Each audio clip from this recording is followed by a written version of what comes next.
اعوذ باللہ من الشیطان الرجیم بسم اللہ الرحمن الرحیم۔ معزز ناظرین کرام، السلام علیکم ورحمۃ اللہ وبرکاتہ۔ معزز ناظرین کرام، حدیث کے سلسلہ میں ہمارا یہ نیا پروگرام آپ کے حاضر خدمت ہے۔ آج کا ہمارا موضوع ہے نیت، اور آج کی حدیث طیبہ ہے حضرت سیدنا فاروق اعظم رضی اللہ تعالی عنہ سے مروی حدیث پاک۔ امام بخاری نے بھی اس کو حدیث میں پہلے نمبر پر ذکر کیا ہے، اور حضرت امام مسلم نے بھی اس کو سب سے آغاز میں ذکر فرمایا ہے۔ عن ابن عمر رضی اللہ تعالی عنہ قال قال رسول اللہ صلی اللہ علیہ وسلم انما الاعمال بالنیات ولکل امرئ ما نوی، او کما قال علیہ الصلوۃ والسلام۔ معزز ناظرین کرام، حضرت فاروق اعظم رضی اللہ تعالیٰ عنہ خلیفہ ثانی اس حدیث پاک کے راوی ہیں۔ وہ عمر فاروق جو مراد رسول صلی اللہ علیہ وسلم ہیں، جن کے لیے اللہ کے پیارے حبیب صلی اللہ علیہ وسلم نے دعا فرمائی کہ اللہ اسلام کی مدد فرما عمر بن خطاب کے ذریعے یا عمر بن حشام کے ذریعے، اور اللہ رب العزت نے حضرت عمر بن خطاب رضی اللہ تعالیٰ عنہ کو اسلام لانے کی توفیق بخشی۔ آپ فرماتے ہیں اللہ کے پیارے رسول صلی اللہ علیہ وآلہ وسلم نے ارشاد فرمایا انما الاعمال بالنیات، بے شک اعمال کا دار و مدار نیت پر ہے۔ وَلِكُلِّ امْرٍ مَا نَوَى، اور ہر شخص کے لیے وہی ہے جس کی وہ نیت کرتا ہے۔ فَمَنْ كَانَ هِجْرَتُهُ إِلَى اللَّهِ وَرَسُولِهِ فَكَانَ هِجْرَتُهُ إِلَى اللَّهِ وَرَسُولِهِ، تو جس شخص کی ہجرت اللہ اور اس کے رسول صلی اللہ علیہ وسلم کے لیے ہے، پس اس کے لیے اسی چیز کا ثواب ہے جس کی اس نے نیت کی ہے۔ معزز ناظرین کرام، نیت کیا ہے؟ نیت دل کے اس ارادے کا نام ہے کہ جب انسان کسی کام کو کرنے کے لیے کرتا ہے، انسان جب اپنے آپ کو کسی کام کے لیے تیار کرتا ہے، اپنے ذہن میں اس کام کرنے کی نیت کر لیتا ہے، تو پھر اس کے بعد وہ بھی عمل کرتا ہے، وہ بیس کرتا ہے اس نیت پر جس نیت کے تحت اس نے کام کا آغاز کیا۔ اگر میں یوں کہوں کہ نیت وہ بیس ہے، مثال کے طور پر جس طرح ایک بیس ہے، جس طرح ایک بنیاد ہے، اور اس پر عمارت کھڑی کی جاتی ہے۔ اگر عمارت کوئی مضبوطی چاہتے ہیں تو اس کے لیے سب سے پہلے ہونا ضروری ہے۔ اگر بنیاد مضبوط ہوگی تو اس پر بننے والی عمارت اسی قدر پختہ اور اسی قدر پائیدار ہوگی، اور اگر عمارت مضبوط نہیں، اس کی بنیاد مضبوط نہیں ہے، تو عمارت پر آپ جتنا بھی پیسہ خرچ کریں، عمارت کو آپ جتنا بھی حسین بنائیں، لیکن ایک وقت آئے گا جب وہ عمارت گر جائے گی۔ اسی طرح ایک بندہ مومن کے سارے اعمال کا دار و مدار اس کی نیت پر ہے، اور اللہ کے رسول صلی اللہ علیہ وآلہ وسلم نے ارشاد فرمایا نیت المومن خیر من عملہ، ایک مومن کی جو نیت ہوتی ہے وہ اس کے عمل سے زیادہ بہتر ہوتی ہے۔ وجہ کیا ہے؟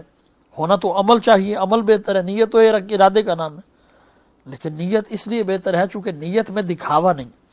نیت میں ریاکاری نہیں ہے، نیت میں جو ہے وہ بناوٹ نہیں ہے، تصنع نہیں ہے، نیت اللہ کے سامنے ہے، اور عمل جو ہے اس میں ریاکاری ہو سکتی ہے، لیکن نیت میں کوئی ریاکاری نہیں ہوتی، نیت میں دکھاوا نہیں ہوتا۔ اس لیے جب انسان کوئی بھی کام کرے تو اس کے کام کا حسن یا اس کے کام کی قباحت جو ہے وہ اس کی نیت میں۔ انسان بھلے کتنا ہی خوبصورت کام کیوں نہ کرے، لیکن اگر اس کی نیت خالص نہیں ہے،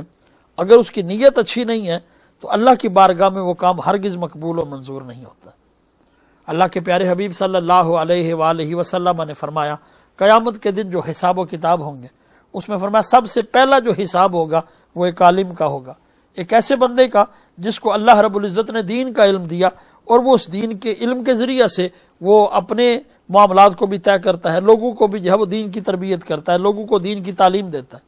جب وہ بندہ اللہ کی بارگاہ میں آئے گا تو اللہ کریم اس سے پوچھے گا اے میرے بندے، میں نے تجھے دنیا میں دین کا علم دیا تھا،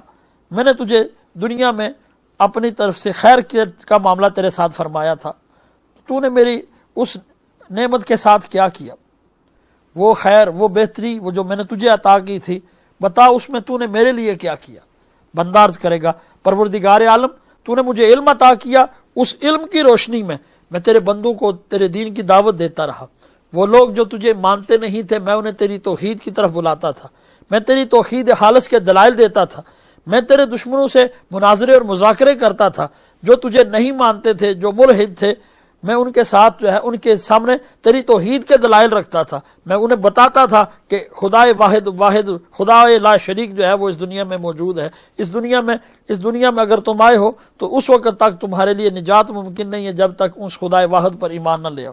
اس خدا واحد کو ماننا تمہارے لیے ضروری ہے۔ پروردگار میں اپنی ساری زندگی یوں گزار کے تیرے پاس آیا ہوں کہ میری تیری توحید کے دلائل دیتا رہا، تیرے حبیب کریم صلی اللہ علیہ وسلم کی رسالت کے دلائل دیتا رہا، میں لوگوں کو تیرے در کی طرف بلاتا رہا، میں لوگوں کو تیرے بارگاہ کی ترغیب دیتا رہا، حتیٰ کہ میری موت آ گئی، میں اپنی موت تک اس جو تو نے میرے پر کرم کیا تھا، جو تو نے مجھے دین کا علم دیا تھا، اس نور کو میں پھیلاتا ہوا آیا ہوں۔ پروردگار عالم ارشاد فرمائے گا، اے میرے بندے، تو نے جو کہا، جو تو نے کیا ایسا ہی کیا، جو تو کہہ رہا ہے تو نے ایسا ہی کیا،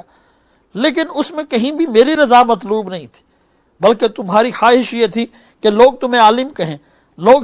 تمہارے علم کے چرچے کریں، لوگ تمہارے علم کے معترف ہوں، لوگ تمہارے علم کے لوگوں پر جو ہے وہ دھاک بیٹھے، تم یہ چاہتے تھے کہ لوگ تمہارے علم سے جو ہے وہ مرعوب ہوں، تمہاری خواہش یہ تھی کہ لوگ تمہارے علم کی تعریف کریں، تمہارے علم کا شہرا ہو، اور وہ ہو گیا۔ میرے بندے، جو تو نے چاہا وہ تجھے دنیا میں مل گیا، تو یہی چاہتا تھا کہ لوگ تجھے عالم کہیں، لوگوں نے تجھے دنیا میں عالم کہہ دیا، اب آخرت میں کوئی ایسی چیز نہیں ہے جو تو نے میرے لیے کی اور اس کا اجر میں تجھے آج دے دوں۔ اس لیے اللہ کریم ارشاد فرمائیں گے، اے میرے فرشتوں، اس بندے کو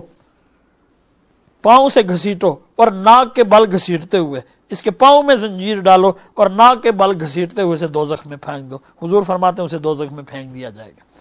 پھر پروردگار عالم،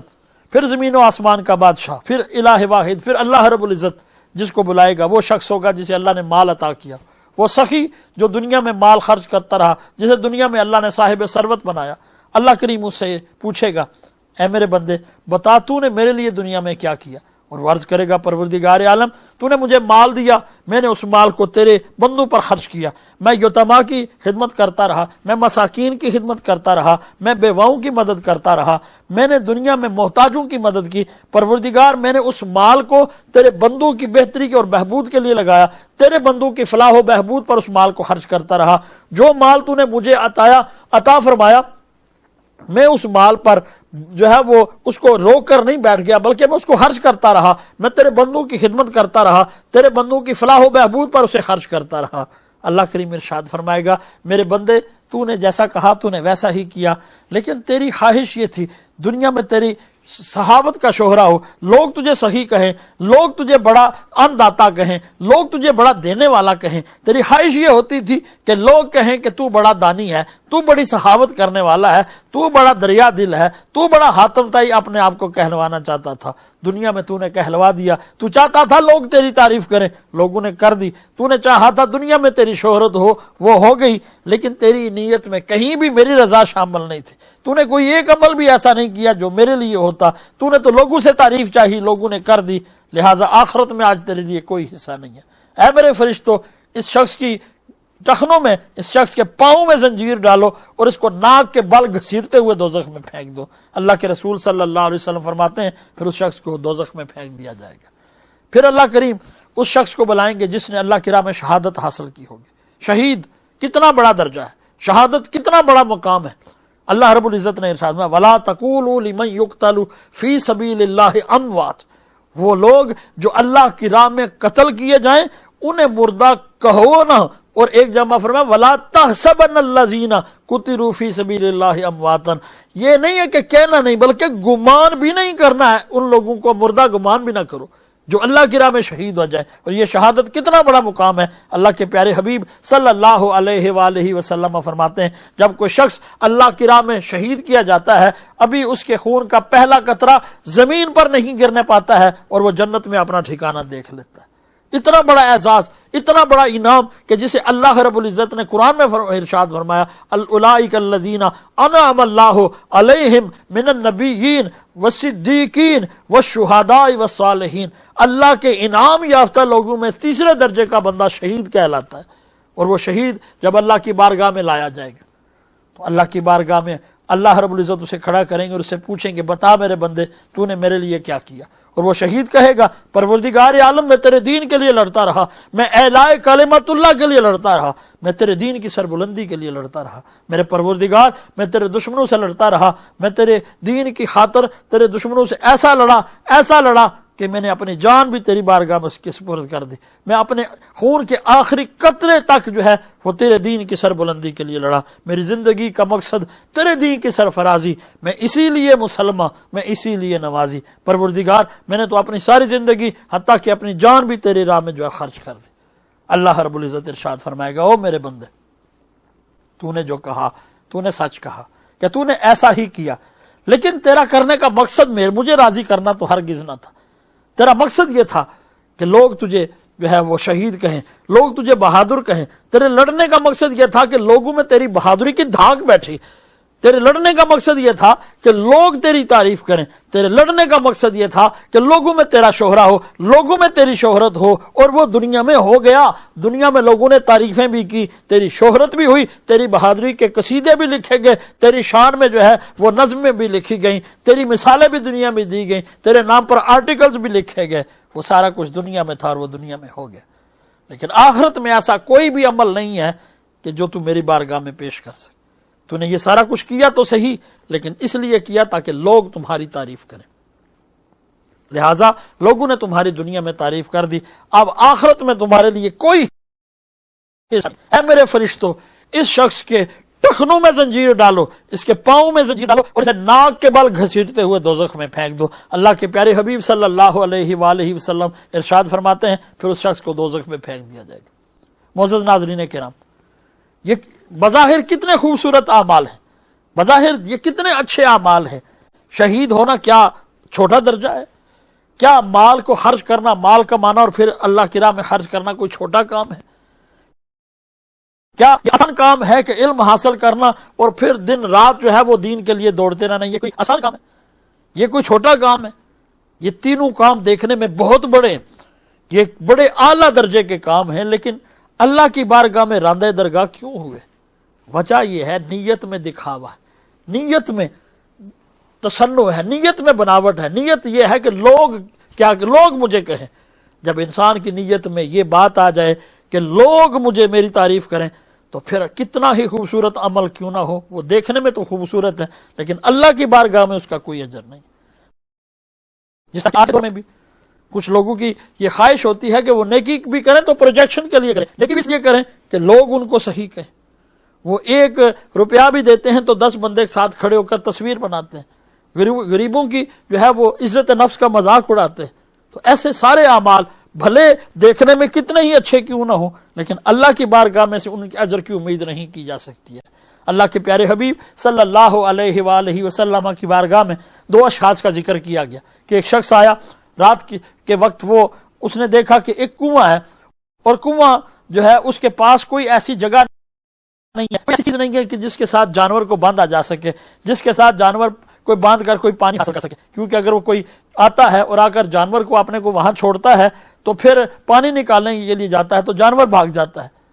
تو اس نے یہ کیا کہ اس نے وہاں پر زمین میں لکڑی کا ایک ٹکڑا لگا دیا، جسے اپنی زبان میں ہم قلعہ کہتے ہیں، ایک چھوٹی سی جو ہے وہ زمین میں اس نے جو ہے لکڑی گاڑ دی تاکہ جو بھی آئے وہ پہلے اپنا جانور باندھے، پھر آسانی کے ساتھ جو ہے وہ پانی نکالے اور پانی پیے، خود بھی پیے اور جانور کو بھی پلائے۔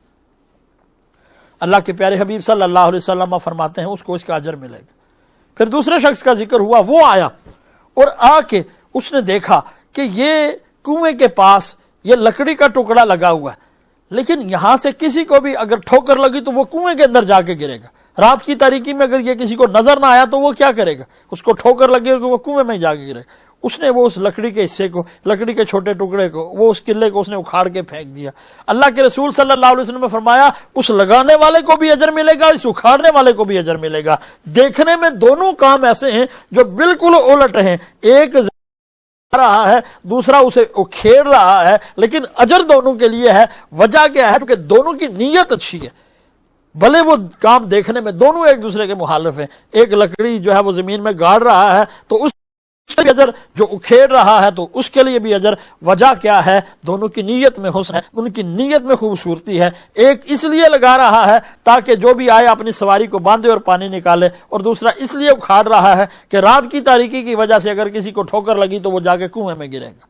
دونوں کی نیت جو ہے وہ اللہ کے بندوں کی بہتری ہے، اس لیے اللہ کریم دونوں کو اجر عطا فرمائے گا۔ اللہ کے پیارے حبیب صلی اللہ علیہ وآلہ وسلم ایک صحابی کے گھر تشریف لے کے گئے۔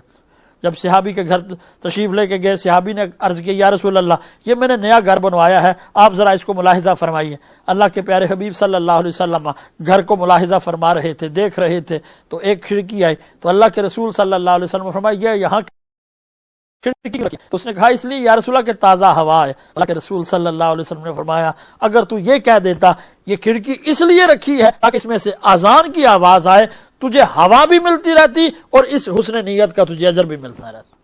کہ تو نے یہ کھڑکی اس لیے رکھی ہے تاکہ اذان کی آواز اس سے اندر آ سکے۔ اس نیت کی وجہ سے کہ اذان کی آواز آئے، اللہ تجھے اجر بھی عطا فرماتا رہتا اور تجھے ہوا بھی ملتی رہتی۔ اس لیے اعمال کا جو دار و مدار ہے وہ نیت پر ہے۔ اس لیے ہمیں اپنے اعمال کی طرف دیکھنے سے پہلے سب سے پہلے اپنے نیت کے قبلہ کو درست کرنا چاہیے۔ ایک بادشاہ تھا، وہ شکار کرتے کرتے اپنے ساتھیوں سے بچھڑ گیا، اور جب کافی دور جنگل میں نکل گیا تو اس نے دیکھا کہ جو سائے پھیلتے جا رہے ہیں، عصر کے بعد کا وقت ہے، اب مغرب ہونے والی ہے، تاریکی چھا رہی ہے، تو اس نے ادھر ادھر نظر دوڑائی کہ کہیں کوئی گھر، کہیں کوئی آبادی نظر آ جائے۔ تھوڑا دور سفر کرتے پہنچا تو دیکھا کہ گھر موجود تھا۔ اس گھر کے سامنے پہنچا، چونکہ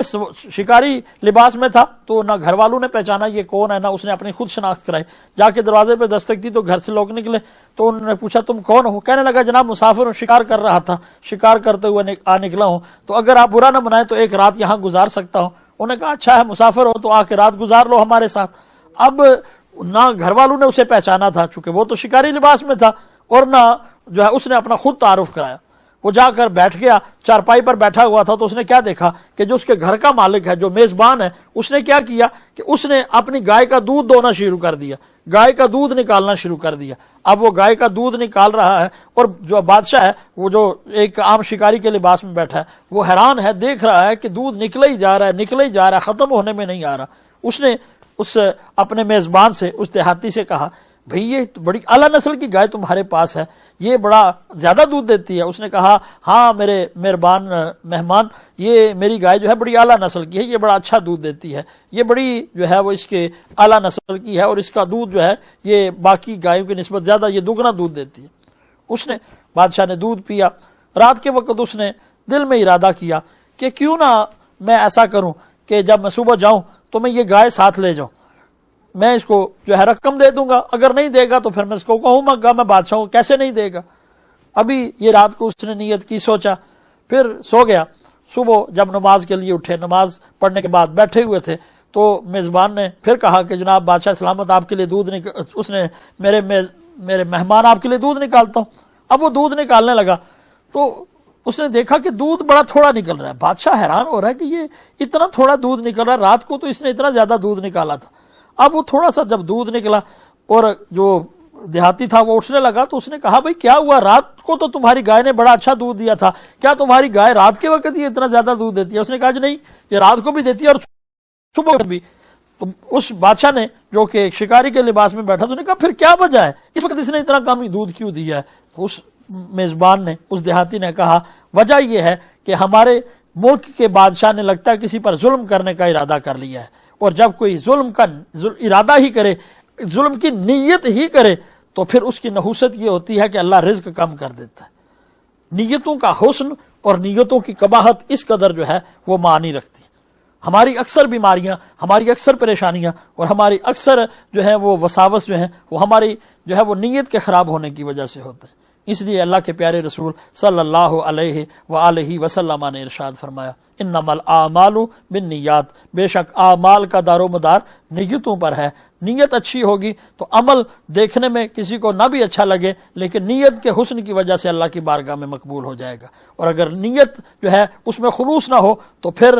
عمل کتنا بھی خوبصورت کیوں نہ ہو، دنیا والے کتنی بھی کیوں تعریف نہ کریں، میڈیا پر کتنی بھی پروجیکشن کیوں نہ ملے، لوگ کتنے ہی گن کیوں نہ گائیں، لوگ کتنے ہی جو ہے وہ قصیدے کیوں نہ لکھیں، اللہ کی بارگاہ سے اس کی اجر کی امید نہیں رکھی جا سکتی۔ میرے حضور ضیاء الامت جناب پیر محمد کرم شاہ صاحب الازہری رحمۃ اللہ تعالی علیہ آپ فرمایا کرتے تھے ایک بندہ مومن کو اپنے گھر میں یہ آیت لکھ کے جو ہے وہ لٹکا لینی چاہیے کہ جب بھی اس کی آنکھ کھلے تو اس کی نظر جو ہے وہ اس آیت پہ پڑے، جب بھی وہ اپنے گھر میں آئے تو اس آیت پر اس کی نظر پڑے، اور وہ آیت کیا ہے؟ قل ان صلاتی و نسکی و محیای و مماتی للہ رب العالمین، ابھی کہہ دیجئے کہ بے شک میری نمازیں، میری قربانیاں، میرا اس دنیا میں زندہ رہنا، میرا اس دنیا سے چلے جانا للہ رب العالمین، اس پروردگار کے لیے جو جہانوں کا پالنہار ہے، اس اللہ کے لیے ہے جو جہانوں کا پالنے والا ہے۔ اگر انسان کے نیت کا مدار پروردگار عالم کی رضا ہو جائے، اگر انسان کے عمل کا مدار اللہ کی رضا اور خوشنودی ہو جائے، تو ایسا اخلاص والا عمل، ایسا خلوص والا عمل اللہ کی بارگاہ میں ایسا ہوتا ہے کہ اللہ کریم اس کو رہتی دنیا تک قائم رکھتے ہیں۔ ہمارے سامنے تاریخ میں ایسی بے شمار مثالیں ملتی ہیں کہ جو اعمال صرف اللہ کے لیے کیے گئے وہ آج بھی موجود ہیں۔ ہم حضرت ابراہیم علی نبینا و علیہ السلام کے اس قربانی کو دیکھتے ہیں کہ جب انہوں نے اپنے بیٹے کو زمین پر لٹا دیا صرف اللہ کی رضا کے لیے، ورنہ کہ یہ آسان کام ہے کہ ایک اولاد انسان کو ملی ہو اور 90 سال کی عمر میں ملی ہو، ساری زندگی کی تپسیا کا نتیجہ وہ اولاد ہو، بارہا دعائیں کی ہوں، اتنی دعاؤں کے بعد، اتنی مناجات کے بعد، اتنی جو ہے وہ صبح و شام کی دعاؤں کے بعد وہ اولاد ملی ہو، اور رب کی طرف سے حکم آ جائے اور اللہ کا خلیل اپنی اسی اولاد کو زمین پر لٹا دے اور گلے پر چھری رکھ دے صرف اپنے رب کو راضی کرنے کے لیے، تو پھر اللہ کریم بھی ان کی اس حسن نیت کو ایسا قائم رکھتا ہے کہ قیامت تک بھی، جب تک یہ سورج چاند رہیں گے، جب تک دنیا میں لوگ زندہ رہیں گے، صبح قیامت تک لوگ جناب ابراہیم خلیل اللہ کی اس سنت کو جو ہے وہ پورا کرتے رہیں گے۔ اور جس طرح اللہ کریم نے اپنے ابراہیم کے بیٹے حضرت اسماعیل کو بچا لیا اور دمبا رکھ دیا، اور دمبے کی جو ذبح کرنا اور قربانی کرنا، جانور کی قربانی کرنے کو ہی جو ہے وہ ایسا اللہ کریم نے جو ہے وہ ایسا قبول فرمایا کہ اب وہ قیامت تک اللہ نے اس حسن نیت کو قائم رکھا۔ وجہ کیا ہے کہ یہ ایسی نیت تھی جو صرف اللہ اور اس کے رسول کی رضا، جو صرف اللہ کی رضا کے لیے، جو اللہ نے اپنے اس خلیل کی ادا کو ہمیشہ کے لیے زندہ رکھ دیا۔ اللہ کے پیارے حبیب صلی اللہ علیہ وآلہ وسلم آپ فرمایا کرتے تھے کہ نامہ اعمال میں اخلاص سے زیادہ کوئی بڑی نیکی نہیں ہے، وہ نیکی جو صرف اللہ کے لیے کی جائے، بھلے وہ تھوڑی ہو بھلے وہ چھوٹی ہو۔ اس لیے اللہ کے رسول صلی اللہ علیہ وسلم نے فرمایا کسی نیکی کو بھی چھوٹی نہ سمجھو، نامہ اعمال میں کوئی نیکی چھوٹی نہیں ہے، اور بالخصوص وہ نیکی جو صرف اللہ کی رضا کے لیے کی جائے، اس کا بڑا وزن ہے، اللہ کی بارگاہ میں اس کا بڑا وزن ہے، اس کا بڑا حسن ہے۔ اللہ کے رسول صلی اللہ علیہ وسلم جب تبوک کے معاملے میں جو ہے وہ صحابہ سے مال جمع فرما رہے تھے، صحابہ آ کے جو ہے وہ حضور کی بارگاہ میں مال دے رہے تھے، تو ایک صحابی جن کے پاس کچھ بھی دینے کے لیے نہیں تھا، وہ ایک یہودی کے باغ میں پہنچے اور جا کر اس یہودی سے کہا آج رات کی کوئی مزدوری دے لو، کرنے دو مجھے، اور مجھے کچھ اجرے دے لو۔ اس نے کہا میں تمہیں 4 سیر کھجورے دے دوں گا۔ آپ ساری رات اس یہودی کے باغ میں پانی لگاتے رہے، صبح اس نے 4 سیر آپ وہ کھجوریں لے کر اپنے کریم آقا صلی اللہ علیہ وسلم کی خدمت میں حاضر ہوئے اور عرض کیا یا رسول اللہ میرے پاس صرف یہی 4 کھجوریں ہیں۔ حضور فرمائے کہاں سے لائے ہو؟ عرض کیا کریم آقا ساری رات یہودی کے باغ میں ڈیوٹی دی ہے، تب جا کر یہ 4 کھجوریں ہیں۔ اللہ کے رسول صلی اللہ علیہ وسلم نے اپنے دست اقدس سے قبول فرمائی اور حضرت بلال سے فرمایا جتنا ہوا ہے اس کے اوپر ان کو پھیلا دو، کیونکہ اللہ کی بارگاہ میں کثرت نہیں دیکھی جاتی ہے، اللہ کی بارگاہ میں نیت دیکھی جاتی ہے۔ اور حضور اللہ نے ان 4 سیر کھجوروں کا اجر سب سے زیادہ عنایت فرمایا ہے، اس لیے اللہ کے پیارے حبیب صلی اللہ علیہ وسلم نے فرمایا ان اللہ لا ينظر الى صورکم ولا الى اموالکم ولکن ينظر الى قلوبکم۔ اللہ نہ تمہاری شکلیں دیکھتا ہے، اللہ نہ تمہارے مال دیکھتا ہے، وہ تو تمہارے دل دیکھتا ہے کہ ان دلوں میں رب کو راضی کرنے کے لیے کتنی چاہت ہے۔ رب تو صرف یہ دیکھنا چاہتا ہے کہ کوئی کتنا تڑپتا ہے اس اپنے رب کو راضی کرنے کے لیے۔ اس لیے ناظرین کرام ہمیں اپنی نیتوں کے قبلہ کو درست کرنے کی ضرورت ہے، اپنی نیتوں کا مدار اللہ کی رضا اور خوشنودی کو بنانے کی ضرورت ہے۔ اس لیے اللہ کے پیارے حبیب صلی اللہ علیہ وآلہ وسلم نے ارشاد فرمایا انما الاعمال بے شک اعمال کا دار و مدار نیتوں پر ہے۔ پروردگار عالم ہمیں حسن نیت عطا فرمائے اور ساری ہمارے اعمال کا دار و مدار جو ہے وہ پروردگار عالم کی رضا اور خوشنودی کو بنائے، تاکہ ہمارا ہر عمل خالص ہو سکے اور صرف اللہ کی رضا اور خوشنودی کے لیے ہو سکے۔ اللہ کریم جو میں نے کہا مجھے خود بھی عمل کی توفیق عطا فرمائے، جو آپ نے سنا اللہ آپ کے لیے عمل کرنا آسان فرمائے۔ پھر انشاءاللہ نئے پروگرام میں نئے ساتھ جلد آپ کی خدمت میں حاضر ہوں گے۔ تب تک کہ آپ ہمیں دعاؤں میں یاد رکھیے گا اور اپنا بہت خیال رکھیے گا۔ تب تک کے لیے اجازت، السلام علیکم ورحمۃ اللہ وبرکاتہ۔